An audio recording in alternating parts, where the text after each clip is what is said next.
Everyone, and welcome to the City Futures Research Centre seminar series. I'm Dr. Richard Billingsley. The series here is hosted on the traditional land of the Aboriginal people, the Eora Nation, and I'd like to pay my respects to the elders past and present, especially to any First Nations people joining us today. We're delighted to have this extra seminar, so it's a bit of short notice, so apologies for the slightly late start. In a moment, I'm going to ask Professor Director to introduce our speaker for today. First, some quick housekeeping. If you're joining online, please mute your microphone, turn off the camera during the presentation. Then when we get the questions and answers, if you'd like to turn these back on, then you're very welcome to. You can also put any questions into the chat, and my associate Paula will be looking at that for any questions. So yes, I'd like to now invite Professor Patet to introduce our speaker. Thanks, Richard. So I guess it's our honour to have Sarah visit us at UNSW. She's got a research project with some colleagues in the built environment. I think Gons is online joining us. So Sarah and I caught up yesterday, and she agreed to give a seminar. So hence the last minute notification. We literally bumped into each other in the cafe. So it's very serendipitous, but very timely with Sarah's research. So Associate Professor Sarah Williams is a faculty member in the Department of Urban Planning and Technology. That's correct. I'll introduce myself. Don't worry. So I might hand over to Sarah. She's going to talk about work out of the new book, Data Action. That's right. And over to you, Sarah. Yes, absolutely. Chris, thanks so much for inviting me. And it was great we just met last year around this time for the first time, which was great. And now we're on a board together. Now I'm here in Australia. So it's very nice to be able to show you guys all of the research that I do. So, and Gons, hi, I'm mine, and I'll see you later. So I run and I'm gonna maybe step over here since I'm so short, and then you can actually see me. My computer is always, so I run something called the Civic Data Design Lab, and I also run something called the Leventhal Center for Advanced Urbanism. So the Leventhal Center for Advanced Urbanism is an interdisciplinary research center trying to bring together architects, urban planners, media arts, scientists, and data scientists. And the idea of the Leventhal Center is it's not one field that can really create change and build cities. It's really all of the fields of the built environment working collaboratively. And so one of the things that the center does is make long-term relationships with cities to help them think about innovation. I myself am very interdisciplinary. I'm trained as a geographer, an architect, an urban planner, and a data scientist. And I combine my skills in computation and design to create computational strategies to affect policy change and communicate the insights of data more clearly through design. And this is the process that I talk about in my book, which is called Data Action, Using Data for Public Good, how to use data as a tool for empowerment rather than oppression. So at the heart of data action is this idea that building teams is really important. And every project that we work on, we create really diverse teams. And you'll see that through the talks that I give today. We always have the policy expert in a particular area, a data scientist, a designer. And these teams really help the work go much further in terms of applying the applications of the data science that we're working on. We collect data uniquely, we quantify that uniquely, we ground truth our results, and we open that data up usually through visualization, but we also open the data up physically. So you'll see descriptions of all this in the projects. So in my book, Data Action, I have what are called data action principles, which are 7 principles that I think are really important to trying to take data to action on. So I'll use projects to describe those. So the first and most important principle is to do no harm. We must interrogate the reasons we want to use data and determine the potential for our work to do more harm than good. So in this project, I'll show you, I've been doing work. A lot of my work is focused in Nairobi, Kenya. I've been working there for over 20 years. And one of the things that we've been working on in Nairobi is transportation models for the city. And as you can see here, Nairobi is growing much more rapidly than its transportation system can catch up. And they have these informal buses that act as the main form of public transport. These informal buses are called matatus. And they represent something around 80% of the vehicles on the roadway in Nairobi.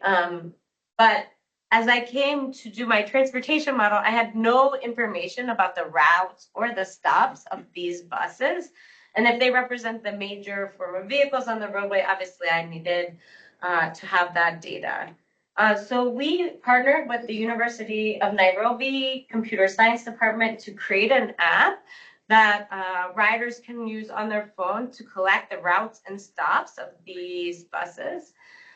This is one of the University of Nairobi students working on it. And I stopped to mention this, like we could have built the technology, MIT, we could have done that, but I really think that when we're working in different contexts, that technology should be built by the contexts and the people that are going to be using it. So we worked with them, of course, like doing technology transfer and so forth, but really the computer science department built the apps. And we built that app with the GTFS data standard. So our data was collected in GTFS. How many people are familiar with GTFS? Is it like a more knowledgeable? Usually it's like one person in a room. We have like the statistics are higher here. But the reason that I stopped and mentioned this is because, and I am probably speaking to the crowd here, is that when we're collecting data, I think it's really important to collect data in a standard that already exists. That way, it instantly makes the data much more usable. And so we collected the data in that standard. And then what we did is hold hackathons with the local technology community in Nairobi to explain what a GTFS data standard is, how it works.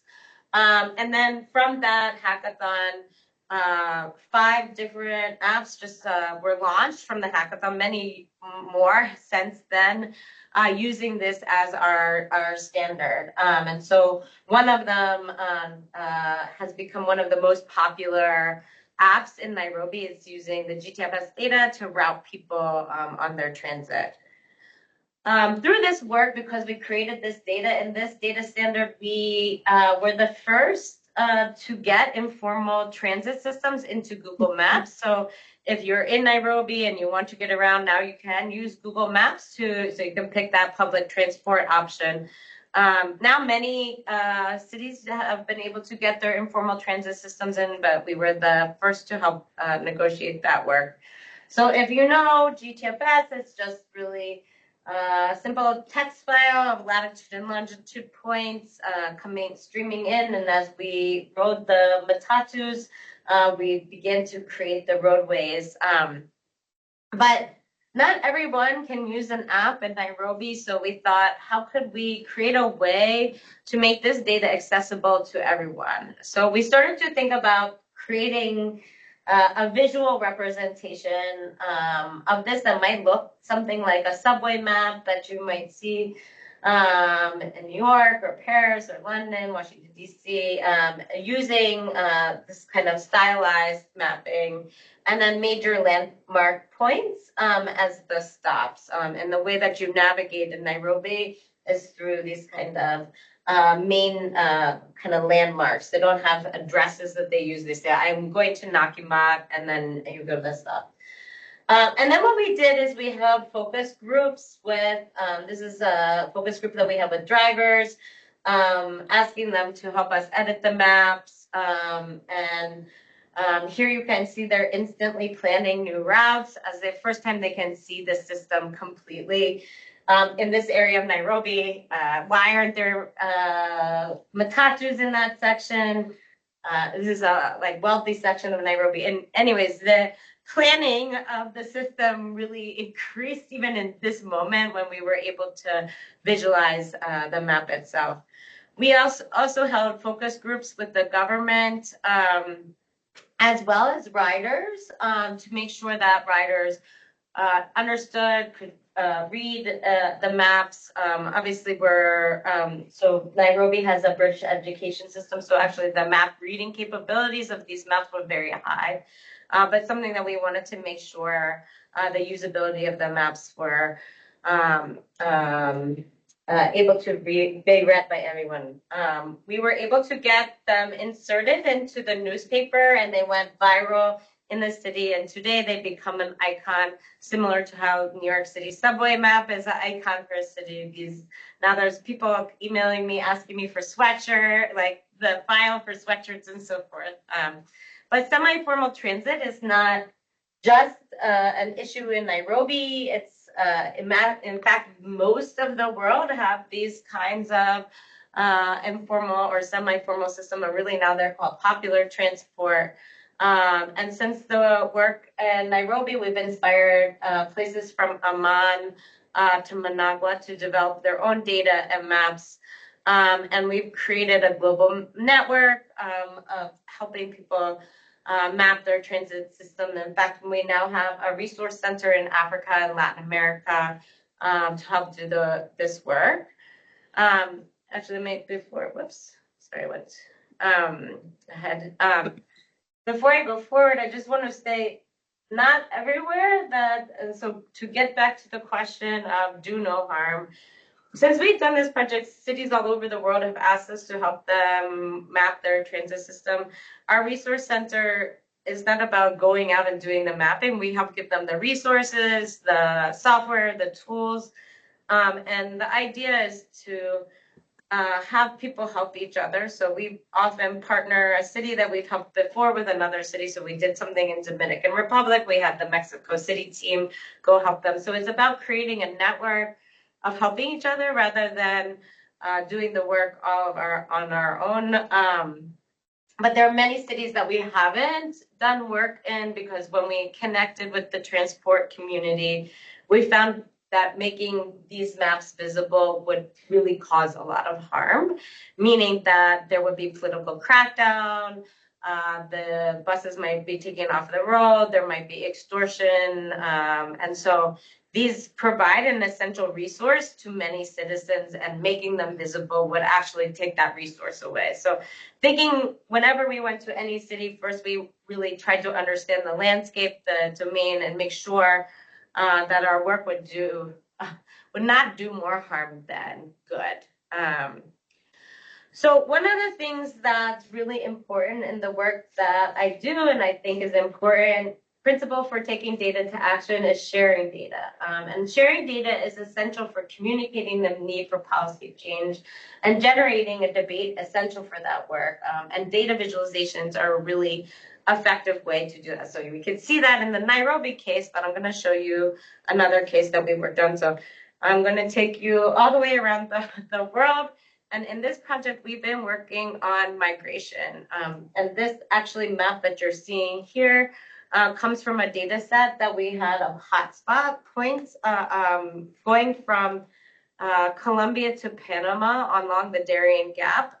So people who were making that passage, which is a major passage for migration to the US. And we asked people where they came from, how did they get here, what was their passage. So you can see we had people coming from 42 different countries, as far away as Vietnam, China, West Africa, making it in to the Darien Gap and then up to the United States. But what we really wanted to know what was the motivation for the migrants to leave.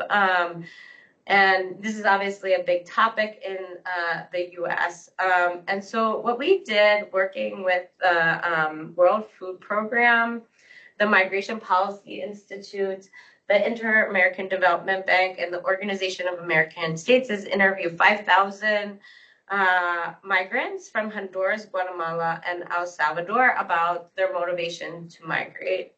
And we did these surveys in the locations in which migrants are being deported from the US too. So these locations on the map are high amounts of deportation rates from the United States. And we did our sample in this area. So we're asking people in their home country whether they intended to migrate, whether they did in fact migrate, do they had somebody from the household that migrated, how much did it cost them to migrate, what was the passage, and so forth, to understand from that perspective rather than from people who are already in the US.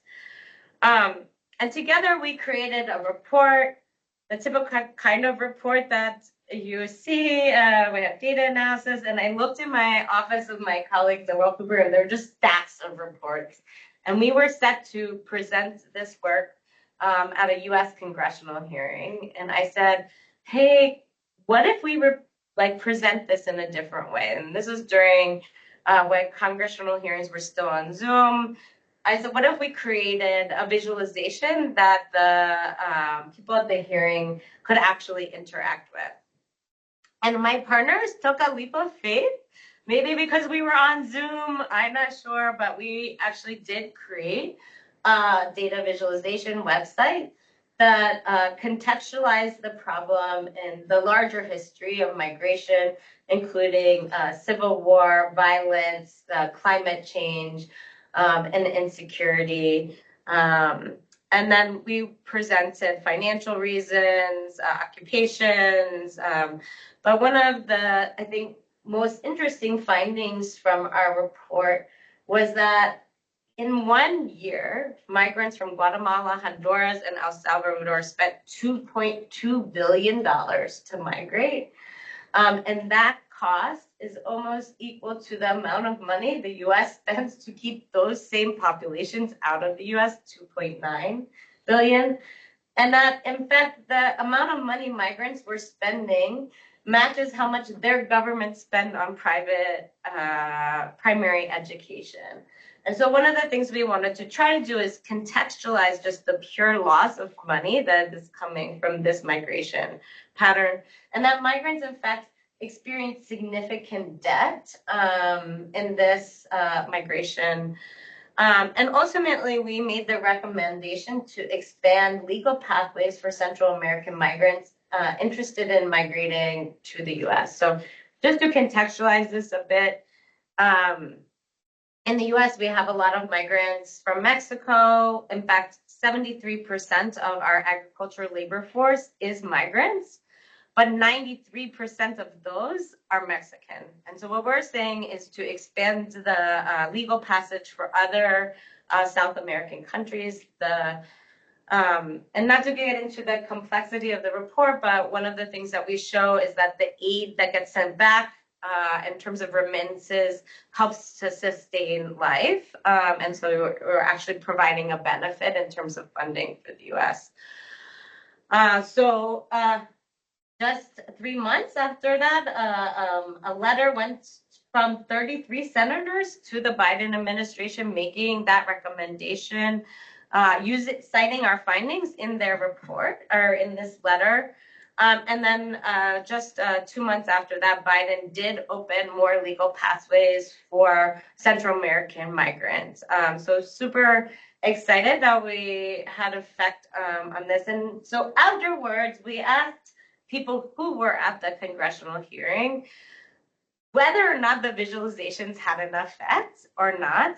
Like, how do we know whether or not the work, of course, they cited our findings in their research. And one of the things that we heard from many of the participants is that they trusted the data more because they felt like they could interact with it, that the ability to slice and dice the data sets allowed them to find their own knowledge within it, and they felt that made them trust the information more. Now, I am, of course, presenting that information to them and synthesizing it, but this kind of interactive learning experience that visualizations allow you to have allows people to engage in the material more than a static report.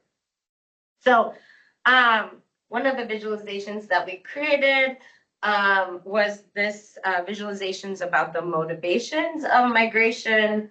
And we had made it in the form of a tapestry.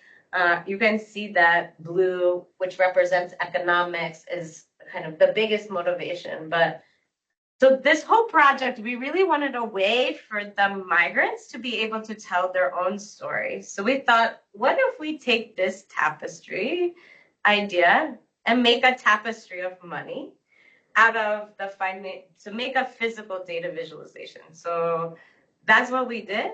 I don't know if you know that in Venezuela, when the money dropped, the Bolivarian, people just started weaving bags out of the money, weaving things out of it. Like, this is just like a purse. In fact, they make animals out of it. You can go in the street. This is just like crazy. So we decided to make money from the findings in our report. So here, the U.S. depends on migrants. 73% of them are hired for crop workers. So these are some of the things that I was telling you, that they earn $210 billion for the U.S. This obviously looks like a U.S. Bill. It's made in green. Green represents climate change. And then we have kind of statistics from the report on here. Blue represents the economic motivations to migrate. So we say that migrants spent $2.2 billion to travel. 77% use irregular channels, which means it's smugglers, and that they're financing it through loans. So blue recommend economic motivation, then yellow was quality of life. So we're talking about that many migrants felt like it's not a choice, that they just simply don't have enough money, where they have to make more than $290 per month. And that monthly income doesn't really even cover their basic needs. And so again, here we have the Guatemalan bill, and remittances make up 15% of its GDP, and 95% of the remittances are used to sustain basic needs. So as you get the idea, purple is security. And then we worked with migrants in Mexico City to actually weave this. So this is a migration center that's has Honduras, Guatemalan, and Salvadorian migrants, and they designed a tapestry with us using this physical data visualization. So this is the end result of that, and then you can actually take one of these dollars and tap it on the screen, and it will tell you the story of a migrant of that. And so this exhibition that we put together at the headquarters of the World Food Program, and it had a huge impact. So not a lot of people know that the World Food Program is a donor organization. So in order to help feed migrants along that Darien path, they need to have donor countries support them. And so at that donor meeting, we presented this, and we were able to get a lot of money and resources for the needs of migrants at a time where people were looking at Ukraine and Afghanistan. So what was also, and this is the head of the World Food Program and the ambassador of Panama. And I think one of the things that was great about it is it started a debate about this topic. Even the Venezuelan ambassador was there having a conversation where she usually denies the problems of migration from her country. And so it was a way to change the data into another format to have the debate that's needed for policy change.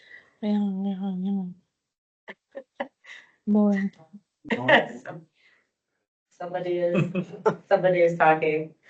The ghost from the machine. Okay, so that's one way. So sharing data in multiple ways is really important, and sharing it through visualization. Do I hear a buzzing? Is that? No, I think that's just the heater. That's am I hearing? It's the ghost again. So one of the things that I really seek to do with a lot of the projects that we work on is change power dynamics. So building data helps to change the power dynamics inherent in controlling and using data while also having numerous side benefits such as achieving data literacy. So a lot of the projects that I seek to do is kind of help give people data to make those decision making, like the Matatu drivers. So this other project, we actually use Facebook data. This is what a Facebook data set looks like before it's aggregated. We had information about every user, how they were connected to the internet, who are they, but we aggregated that data to a 150 and 150 meter grid. And I'm just trying to give you an example of what Facebook doesn't give me this data set, this point data set. They give me a data set that's already aggregated. And the question that we sought to answer in this project is how much access do people in Nairobi have to the internet? So you might have access through data on your phone, but you might not have, let's say, good Wi-Fi, like a good phone, or maybe the download speed isn't that good. So we actually have from the Facebook data how many users are in a particular cell, the network diversity, the carrier diversity, the signal wavelength, the download speeds, the samples per user, the data users, and we created what we called is a city's connectivity index to identify how even though you might have access to the internet, like how connected are you actually? And then we applied that connectivity index across Nairobi. And so it's not surprising that many of the lowest income areas don't have high access to the internet. Maybe they're using like a very old phones, therefore their download speed is very bad, or they don't have enough data, or they can't afford data on their phones. And what's important here is that, we're not looking at just Wi-Fi. We're looking more at like, do you have data or access to data? Because most people in Nairobi use data. They don't use Wi-Fi. Because we had this data across from Facebook, which is the number one, by the way, Facebook is the number one site used in Africa, and definitely in Kenya. For lots of reasons, because of WhatsApp and Messenger. They use that WhatsApp for their phone. And in fact, you're getting WhatsApp data in here. Then we did the work in Kampala. And then we were able to apply the model across a number of different cities across the African continent. But Facebook didn't allow us to release the study or even a paper, which I would love to talk more about. In fact, I'm probably not allowed to show you that. This not because of the privacy, but I think that our relationship with them happened around Cambridge Analytica, and they were worried about any kind of sharing of data at that time. I even went to Facebook, but the intent of this project was to really show how you can create good with this data set. So it's basically giving the country a guide for where internet needs to be improved and where internet can be improved and kind of strategize. That was the intent of our mission of the project, is really, we see that a lot of people are being left behind. The governments don't know where to strategically focus and add better data centers, and this was an attempt to do that. So we decided, since we couldn't get the governments to do it, that we were going to do it. So we partnered with Kinkui Design Initiative, which is a public space group that operates in one of these low-income communities in Nairobi, in Canberra, to actually develop wireless hotspots. KDI, they do co-design workshops with the community. They're very involved, and we thought they have this public space network across Canberra, where we could actually add wireless hotspots to those areas. So together, we wrote a grant to co-design a wireless network that's community-owned and a data collection tool that is community-built. So what we did is first start with a series of trainings. And oh, by the way, we got this grant January 2020. So right before COVID. So the importance of the internet was just even increased. So we started to do the workshops like what is an internet hotspot, what is data, because we wanted the community to kind of build the data and the hotspots together. And then you can see we started to have, once we felt like we could begin to meet again, we started to have trainings with the local community organizations about what community wireless is. And then what they did is actually submit, this is a little bit washed out, but they have to submit RFP or request for proposal. So they get involved in these training sessions, then they come up with a business plan to say that they want to do a hotspot. I should also just say, because it was COVID, all of the technology was transferred to our partners who were then doing, and these are like kind of community organizations. So it was really a great experience in terms of a lot of times you're working with communities, you're doing technology transfer, like here really that transfer had to happen. So we selected 4 sites. And then one is, these are just what the sites look like. One is a school, one is a kind of community center, laundromat, and kind of a cooperative community association. We did trainings then for those groups about what Wi-Fi is. We created training materials from our lab that we gave, and then we kind of set up the internet hotspots, and then we're able to create this network distribution point. So we're taking the government of Nairobi gives free access to one of their towers. So we were able to then distribute the internet from that tower using the kind of free access for educational purposes. This is what it would look like. At one particular, this is the Buma, which was the community center, and then the access. And then here, our team in Nairobi actually building that internet hotspot here. Super exciting. And so once we built the hotspot, this is the part where the data comes in. So one of the, let's say, business models for these hotspots is Kibera is one of the most overstudied places.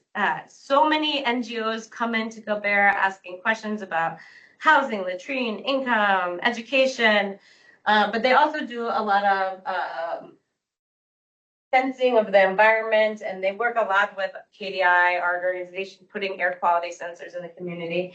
And the data never goes back to the community members or the results from any of these studies. So our idea is, what if these surveys were on the internet hotspot? So when you get access to the internet, you answer the survey questions, and then you're co-owner in that data set. So you still you answer the question, but you own the data as well as that community hotspot point. And so what those Wi-Fi hotspots are doing is they're like basically asking them to pay to do those surveys. So they're getting their business model from that.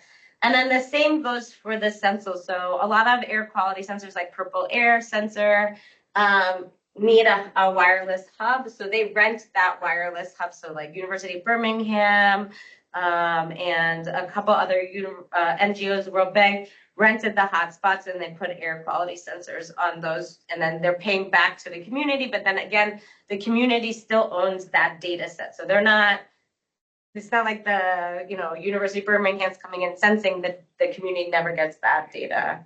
So here's just the captive portal that we created to do that.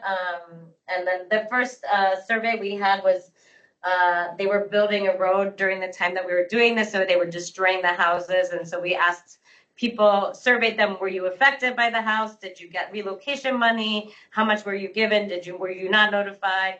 And then we used that data to make an argument to the government about some of the reparations for the destruction of the housing that was needed for these.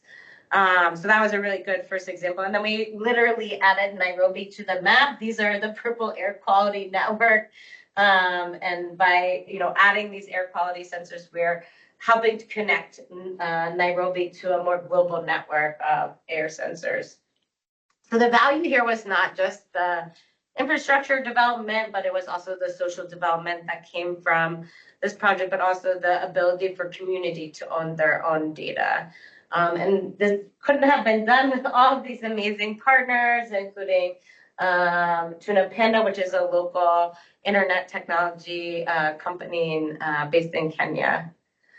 So the other thing that I think is really important to take data to action is expose hidden systems. So coming up with unique ways to acquire, quantify, and model data can expose messages previously hidden from the public eye. However, we must expose those ideas ethically, going back to our first principle of doing no harm. So one project that I worked on is trying to understand this 4,000-page document of zoning text in New York City. If you want to build a building in New York City, you have to go to these PDFs and actually analyze them and try to figure out what you can build as of right. So every parcel in New York City has a zoning code that allows you to build something there as of right, but they're based on all kinds of measurements. How big your lot is, how big the street is, is it a historic district? Is there a tall building next to you? And so it's very contextual, not like a lot of zoning, and I'm not sure what Sydney zoning is, but in Boston, it's like, just, you can have 3 floors. It's like very open and not open, it's based on community review. In New York, there is a certain zoning that you can build as of right, and then community rule is only triggered if you change anything within that as of right zoning text. But it's very complicated, and you usually have to hire a land use attorney to do that. So we thought, could we create an application that allowed people to see what was their as of right zoning? So we took the parcel database, and then what I created was a zoning rules overlay table. So that's taking all the zoning, like basically I created a database of every single zoning rule that I could intersect with this parcel map and spatialize. And then I created a 3D massing engine that would allow us to then mass that model. So if you take an example here, we have 3 different lots. What happens if we merge those lots and we buy them together? What can be built? Here you can see that we can get up to like a roughly 5 stories. We're changing the different land uses that you can build. And then you can even include information about additional floor heights within that as well. And then if you want to see the lots surrounding it or even turn them off, or you can download those 3D building massing, and then you can ultimately get a performa sheet, which gives you kind of a performa that basically real estate developers use to figure out if they're going to get a return on their investment. But what was, and we had a lot of users, but we sold this product recently, which I can tell you the story behind. But we had a lot of users using it, like affordable housing developers or kind of people who don't have like big in-house zoning attorneys to help them with their work. But then once we had all of this data, we knew all the available rights in New York City. Like suddenly we had a huge database that told us buildable rights. So we created a tool that allowed you to basically filter out. So if I wanted to have, let's say, 200 to 500, and this is like underbuilt. So how many of the parcels in New York City are underbuilt by that much? And then you can see the parcels come up. And then let's say I want to find that in Chelsea. I wanted to have retail, and I wanted to have a grocery store, the ability to have a grocery store on the first floor. I can identify the different buildings. And then what I can do is look at those buildings, what exists there now. Here's that particular parcel. You can see what is there at the moment. And then I can understand its building envelope. So you can see these like dotted lines. represents what I could build on that site, but what is not yet built. And you can see blue represents that it's all the commercial building. So I can begin to use envelope to decide what do I want to build on this property. I could have a first floor commercial, residential, maybe 3 floors commercial, residential. You can kind of change your floor heights.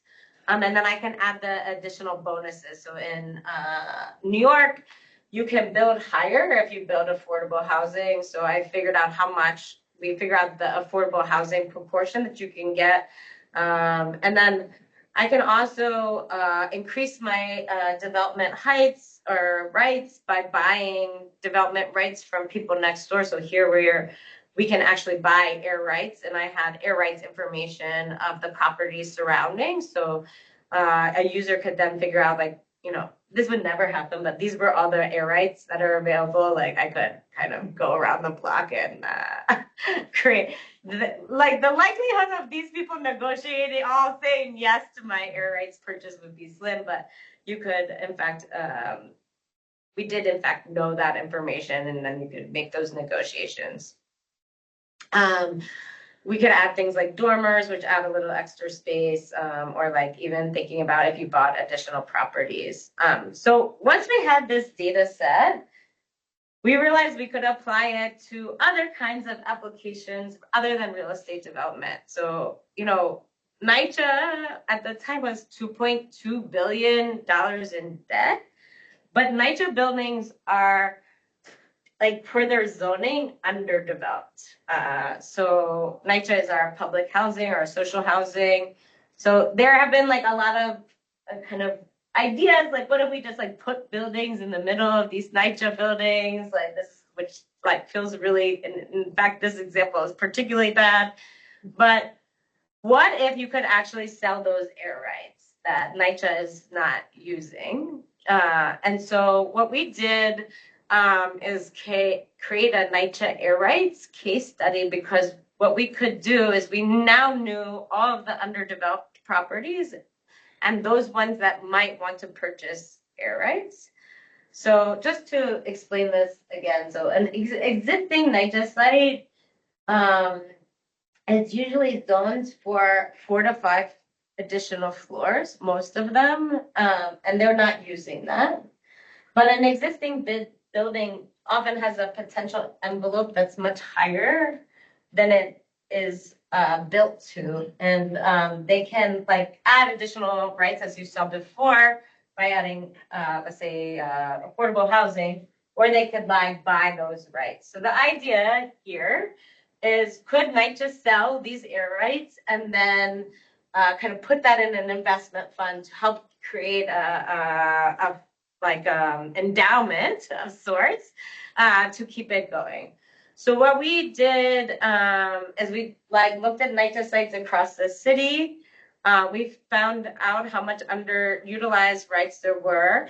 And then what we did is create kind of a model of how would you sell those air rights. So what you're seeing in yellow are all the buildings that were really underdeveloped, so that it would be worth for them to buy those air rights to develop to their max, right? So like you wouldn't want to buy air rights if you could only go up a floor, but you might buy air rights if you're going to go up 5 floors, right? Because that's enough added value to your property.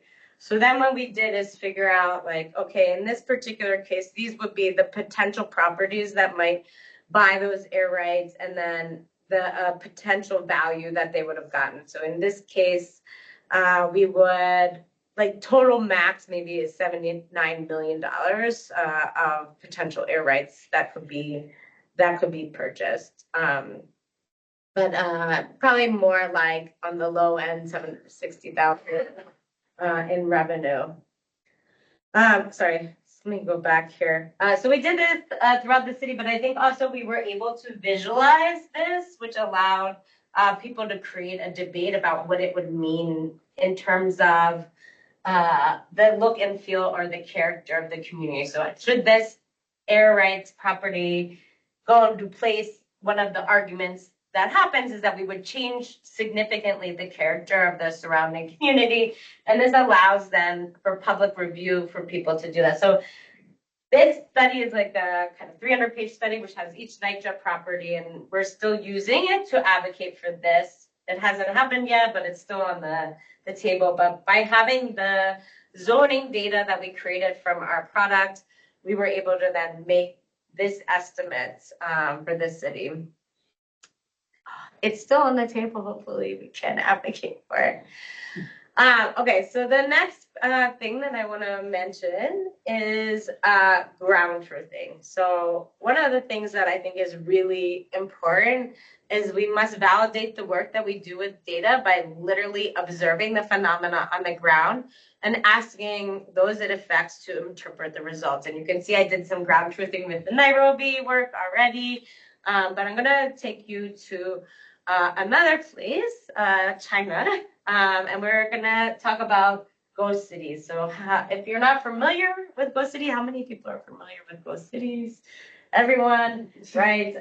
They're kind of whole places that lie vacant, but they also represent vacant pockets in individual cities, or in case my definition here. But finding data about where these developments are is really hard because the government doesn't give access to that information. Although at the highest levels of government, I do think that they know where these properties are. So we thought, what if we created a model that's based on the fact that thriving communities need restaurants, schools, groceries, hospitals, like to be a thriving place, you need amenities. And what if we looked at those places that have lack of amenities in order to identify whether maybe they're potentially a ghost city or not? And here we're talking about the pockets within existing cities. So we scraped data from Dianping, which is the Chinese version of Yelp, of beauty supplies, malls, like KTV, and this is actually here in Chengdu. And then we scraped data about residential locations from AMAP and Baidu, which are like the Google Maps of China and the MapQuest. And we found all those residential locations and created a 300-meter by 300-meter grid cell over those residential locations. And then we mapped the distance. And if I had a network 5 roads file, I would have done a network distance, but we didn't have that. The Euclidean distance from the centroid of each residential location to an amenity. And then we took into an account whether it had a review or not to say whether it's a place that you wanted to go. Then we created an amenity score based on Hansen's gravitational model that measures urban accessibility. And that amenity score was calculated for each residential cell. And then we removed cells with amenity score above the mean. And then we did spatial autocorrelation of those high amenity scores to see, like, if you are in a high amenity score and co-located, you're most likely a ghost city. So these are kind of the ones that we identified. And then we ground truth in Chengdu, Shenzhen, and Xi'an. And just to give you a sense of what we found in these places, when we went to the site, and we actually did a lot of ground truthing on the other sites with students in those cities to, like, they did random sampling of the sites. But we found sites like this one. This is a development that was built 5 years ago, and the government would say, you know, the fact that it's vacant doesn't matter. The economics of building this place was more important than whether people lived there or not. Right, so the jobs it created, and then eventually people will move into this location. We found places like this. These are old communist housing that were empty and being readied for redevelopment. And then we found places like this whole city that people never moved to. This was meant to be the science center. In fact, we flew drones in here and it crashed in the science center, but they never actually brought jobs to this. And that's why people never moved here, because like the economic hubs were never, and that was abandoned.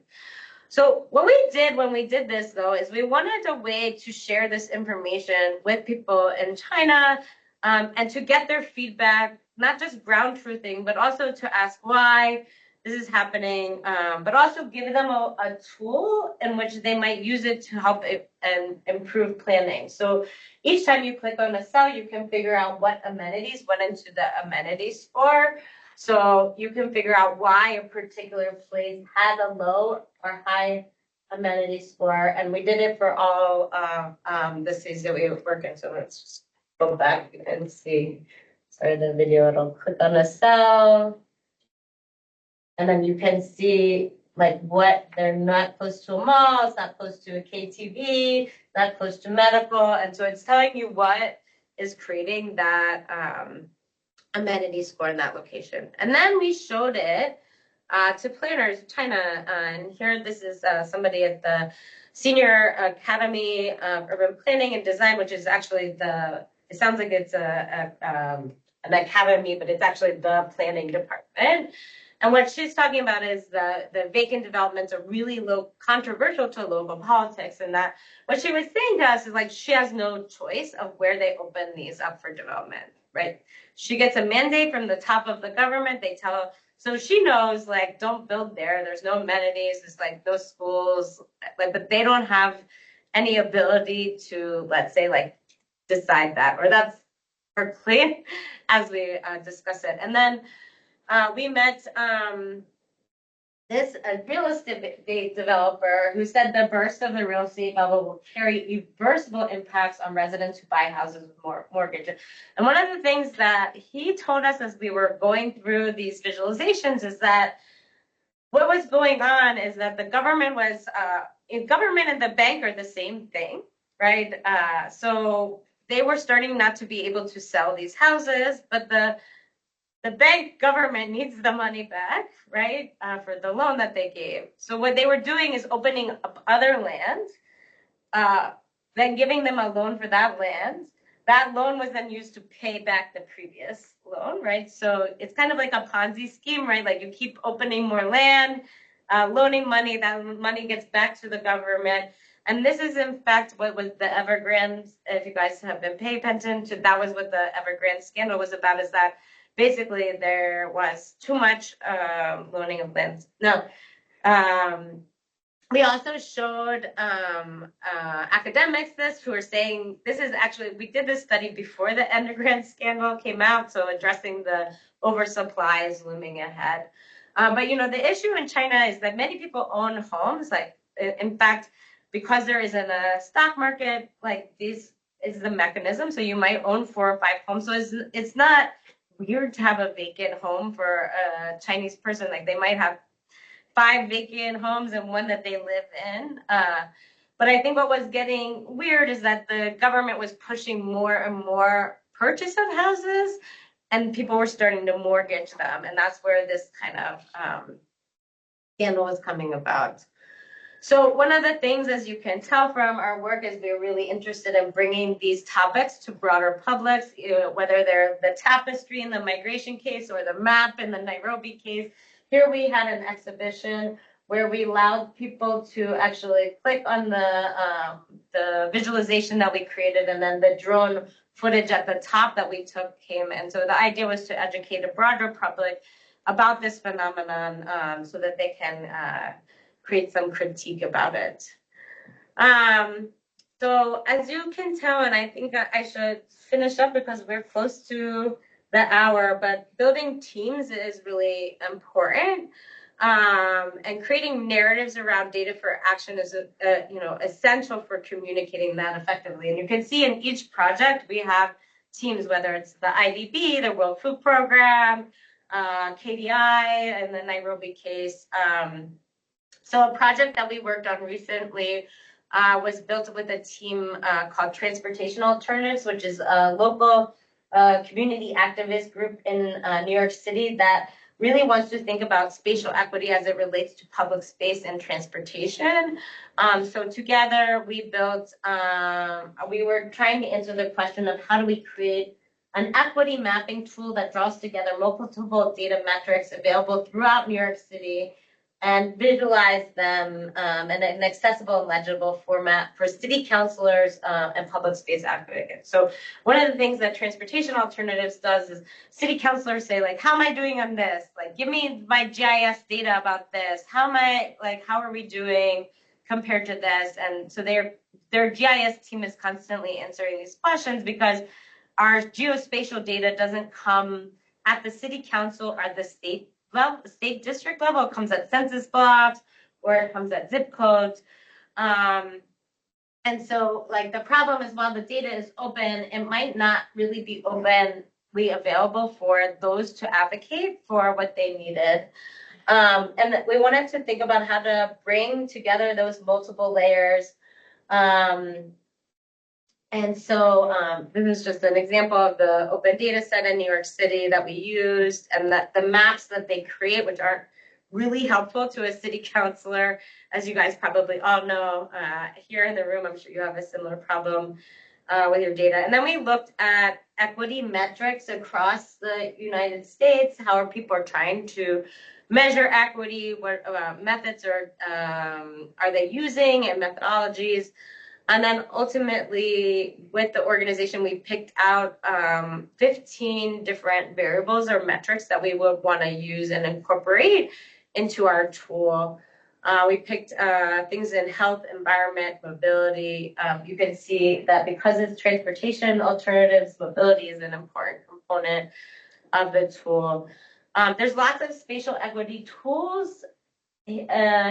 This one is from our EPA, our environmental but again, this is coming at the census tract level. So that data set wasn't really usable for our city councilmen. So I'm just gonna go through this quickly. So our tool basically allows you to see how your council is doing. So Council District 8 has the highest percentage of people with asthma. And then it looks at like where you are on the city-wide average. And then you can look at that data set also as a map. So here you can see City Council District 8, which is in the Bronx. It's also surrounded by many other areas that have high amounts of asthma. And then you can compare that with census data. So here we compare it with the households that would be below the poverty line. So again, you can see asthma rates and these are like not revolutionary findings, but what they were really helpful were for city councilmen to make and advocate for their particular positions. Here you could actually do a search. So if I'm Council District 37, I can find out or answer any questions about my council. So here you can look at surface temperature in their council. So this councilman was trying to use it to get additional trees planted in the community, and she can basically quantify that. And then you can zoom in a bit further. And then you can see how her district, what kinds of metrics they are not doing well. And so they don't have enough bus lanes, they have high surface temperatures, and they have high traffic fatalities. These are things that they need to work on. And so it kind of gives them the top indications of things that, in terms of equity issues, are the biggest problems, and then potential solutions for those problems. But I realize I kept you quite long, so I'm just kind of going to go through these slides very quickly. But these are some of the ways that city councilmen have used this site. And since we launched it in October 22, it had great fanfare, so it was on the news, and a lot of journalists use it. We held trainings for councilmen and their staff, and then we actually, a lot of stories were, what we found is journalists using it a lot to make their stories and the things they needed to do for their stories. And then what I was particularly excited about was that councilmen were actually tweeting about using the tool and then using it to shame. So we have a feature in it which allows them to tweet out any of the maps or data that they saw. So we saw that happening on Twitter. I loved this one. I mean, Councilman Brooks didn't come to any of our trainings, but just found it on her own, and she was addicted to Spatial Equity NYC. So we were super excited about that. I mean, she found us. And these are some quotes from different councilmen in terms of like how they have been using the tool. And we have now over 20,000 users. We actually have access from all over the world. I guess somebody from Australia was using it. And then we have information about where people were using the tool, and you can see there is some bias in where the tool is being used in terms of like around Manhattan and Brooklyn. And so thinking about how we can get more users across and then these are kind of some of the things that people ask about in the metrics themselves. I'm gonna stop here. We have a project that we are working on right now, which is looking at migration from West Africa to Libya. And what we created is kind of a risk metric, again, to try to advocate for funding of the migrants' condition. So this is an interactive website that we created that looks at one passage, the risk that migrants face along that passage, that is then illustrated with these narrative stories along the top, and then on the bottom that we have a risk data set that we created. And so these again were tools that we developed to help gain support for funding. I'm gonna stop here though. It's Friday. Everybody's fine. Anxious to get home. Thank you very much. So yes, we've just got a few minutes then if anyone's got some questions. I'm sure everyone also wants to know who makes your beautiful visualizations. They're brilliant. We have a question online. Reg asks, thanks for the great presentation, some cool stuff there. I was wondering if the work you did looking at the TDRs for NYCHA is available online. It would be good for me to review for my PhD. We do, yeah, I do have a report that I can send. Yeah, I can send them. I can send you the report. Yeah. It's not easy to find on our website, I'm thinking right now, but if you go to because we did this with the Metropolitan Planning Council, and it's on their website, the report. So it's in New York Metropolitan Planning Association's website. But if you send me an email, I can send you the report. Any other question? I just thought it was funny that you checked a room full of urban nerds. You said we know about ghost cities. You didn't ask if we knew what KTV was. How many people know what KTV is? I noticed that. It's an important meeting. I forget. You know, KTV is basically karaoke. Yeah. It's very important to have a KTV. Yeah. I think it's very impressive. How you've shown like the power of visualizations to like change people's thinking.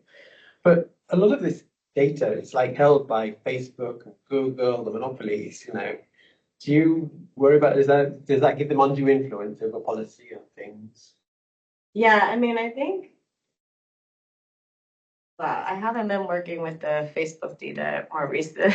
Like that experience with Facebook was an interesting learning experience, I would say. And that, like, I think that they want to do good with their data, but when it comes down to it, it's hard for them to actually do that. And what I mean is, well, I think this is like an interesting story. So the way that whole project started is actually somebody from Facebook reached out to me, and he said like, hey, I work for Facebook. They used to have a department called Facebook for Good. We know you do data for good. We want to work with you on a project. What are some things that you're interested in? And I was like, well, you know, internet access is a huge issue. Like maybe we could do something. And then we created the project together to work on this. And Okay, so, then Cambridge Analytica okay, so first of all, it was very hard to work with them. Actually, my staff member had to become a staff member in Facebook. So, in order to work with the data, like actually, my PhD student was working for Facebook. I actually couldn't, I was directing him, but I couldn't actually access the data, which is kind of, okay.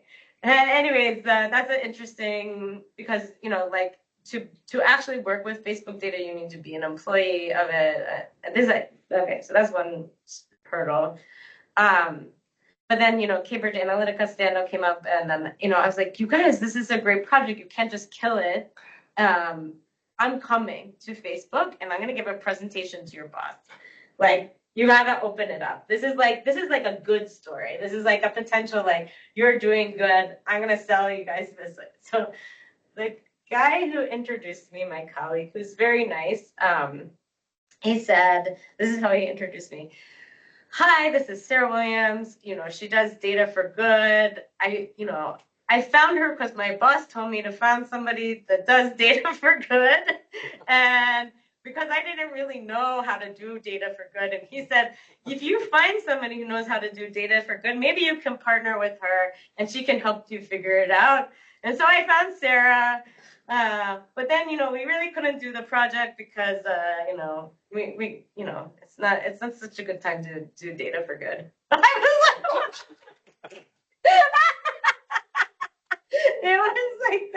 It was very funny.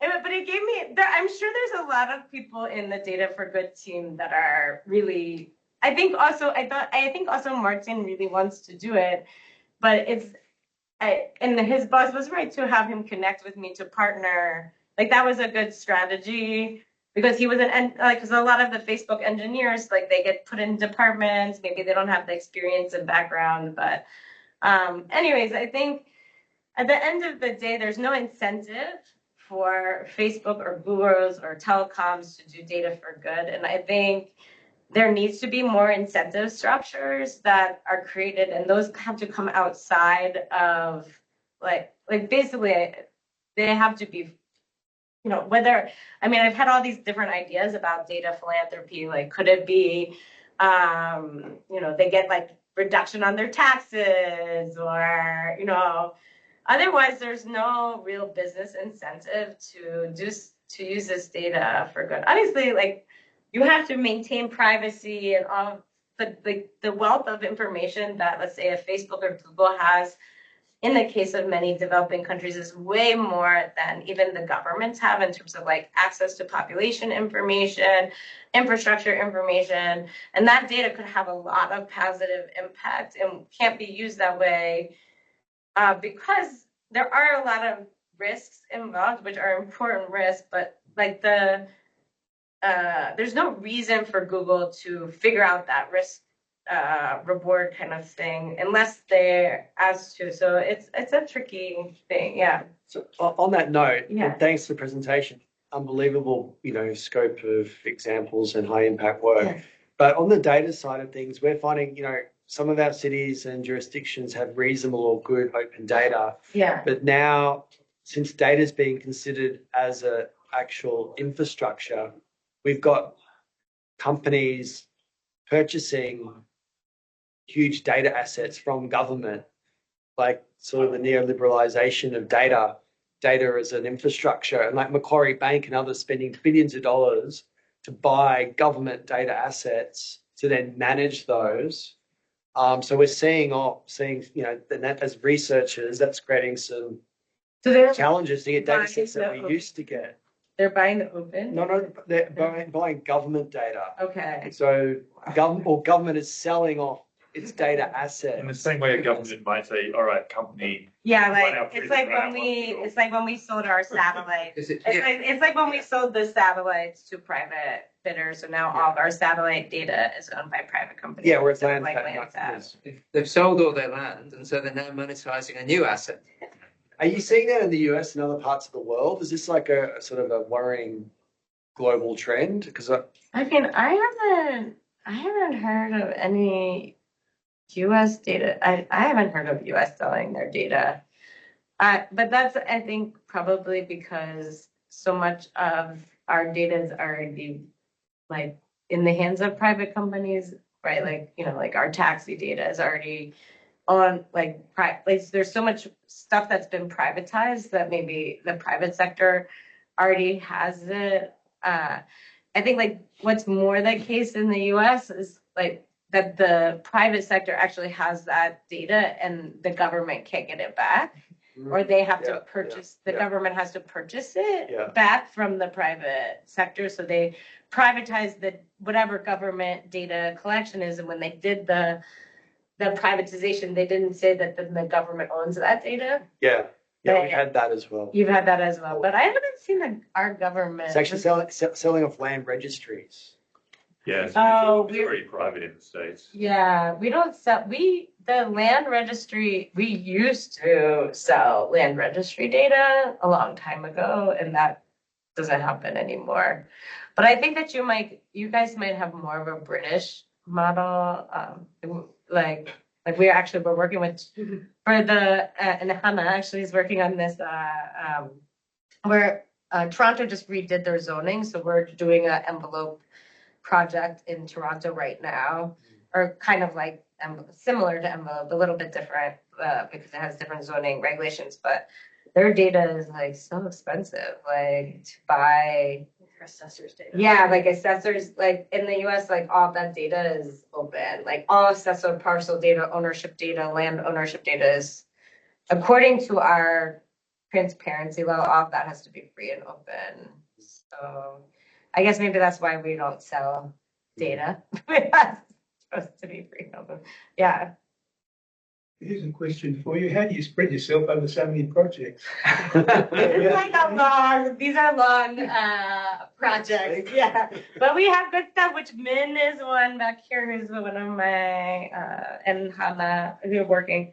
So we have a lot of different PhD students, also research staff that work in the lab. And, but I mean, the Nairobi project started 10 years ago and it continues, like we update it, but that original map making is now like 10 years old. So these are like a longer, I'm not doing these all right now. A lot of projects though in 10 years. I have done a lot of projects in 10 years because I love working with data. It's fun. It's my fun spot. Yeah. Obviously. Yeah. On a broader issue of data, right? So what I've experienced is like this, at least like 10 years ago, there was some huge optimism when it came to like open data and what open data can do. People personally were very open with their data sets. Almost there was like this optimism about it's gonna change the world. But then there has been I think there has been a trend of like over commercialization, and there are security risks. And there's like 4 or 5 of these things which affected that optimism, that like now data is considered, doesn't have the same optimism, that it's more looked at the same as like, how do we not do this? Like it might be a risk. So that's the yeah, like it's a shifting back or open data is not like. And similarly, like stuff which we used to do like freely and easily. For example, Twitter data stuff. There was like at least a million papers published. Now it's a Twitter paper. But now that's not possible. That's not possible at that scale because Twitter data is completely commercialized, right? Yeah. So it's not just Twitter. That's been happening all over. So what's your view on the trend? Like, so where do we go from? Yeah, I mean, well, okay, a couple things. Like in my book, one of the things I actually looked at is open. One of the chapters is about open data, and I looked at the history of it. Open data is kind of goes up and down in waves. Like you can look all the way. I mean, depending on what you think of it, open data. What is your definition of it? You could actually like say the first open data movement is like in the 1880s in London, where for the first time they allowed death. They openly shared death data, and that's like how we got our cholera maps. But like it generated a whole movement, a statistical movement.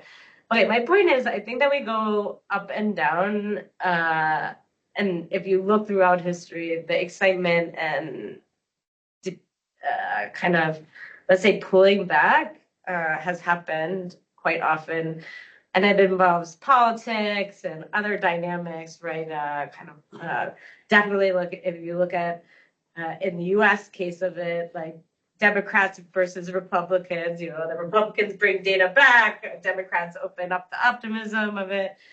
Wait, I'm not like totally answering your question, but I think we'll see a trend. But I think what was going on in that last open data movement was like kind of trying to neoliberalization of civic technology and kind of a push to see what the private sector can do if we put open government data. I mean, there are other idealistic things going on. I do think like it wasn't all neoliberal bad, but I think and like a lot of the experiments in terms of civic technology didn't really work out, right? And that the idea that if we put all this open data out, that like people are going to create all these amazing tools, like, and there were some really great tools, but a lot of those civic technologies then didn't wind up being sustainable because they were developed by nonprofits or other, anyways. So I think that's what's going on with the kind of decrease in it. And then in terms of the pulling back, I think that there are some very real privacy concerns, which are, I think, important. But again, I think it's tied to like a rhetoric of non-transparency that's kind of going on in politics right now in general. So like that wave of I don't know, this is like a long, complicated answer to your question. I do think, I think like Twitter though, as a data source was like so biased anyway, like it was just like not really usable. There are things that it can be used for, but it's a fair. Twitter is just a blatant example of like how commercial it is. Yeah, how commercialized it is. But I do think. Google API used to be open. Yes. What's that? When Google APIs were open, we could get stuff for free. Yeah, that's true. And like Instagram, everything is, all the social media sites are closed. I think it's because we used it, and so there was this sort of recognition. Oh, there's clearly this value attached to it because people are using it with the value attached to it. Then it's an asset we need to control what's on it. It's true. Private sector. I mean, I also think like it is because so much data is now owned by, more data in the world is owned by private companies than by governments. So I do think it's really important that we start to create data intermediaries, like people that are like in the US, we have something called New America Foundation, which is an advocacy group that kind of pushes bigger government, both pushes government and the big corporations to think about ways to create regulations around data sharing. Because at least in the case of the US, there's no incentive for the government to force, let's say, big data companies to use that data because they actually benefit from that data being in the hands of those companies. And so there's no incentive for the government to really regulate those guys at all. But then they're asking them to self-regulate. But like there's no really incentive for a company to self-regulate. So unless there's somebody in between advocating for this, like I think we are going to keep seeing this position. So I think like we need, and I think even if you're going to use data sets from a big company, you need data intermediaries in order to like protect privacy, aggregate the data. And so this is like something that I really think is important. Like how can we create these data intermediaries that kind of work in between government and the big companies, and academics are one of the people that can be that because we are in between. We can study some of these privacy issues. So I'm even so much that I had this idea of starting a nonprofit, data intermediary nonprofit. You're not busy enough. I know. I was like, I don't know if I want to get into this policy realm. I love making my visualization. Well, no, I'm already doing policy, but I do think it's something that we need to be advocating for. Totally agree. So we did like the housing data analytics platform, just kind of trying to do that for. Yeah. Just for Australia. Yeah. To like create an intermediary. Oh, is this the Yeah. housing data that you were telling me about before? The Marine Housing Data Analytics platform. Yeah. Probably not. Yeah. Cool. I think I'd better. Do it.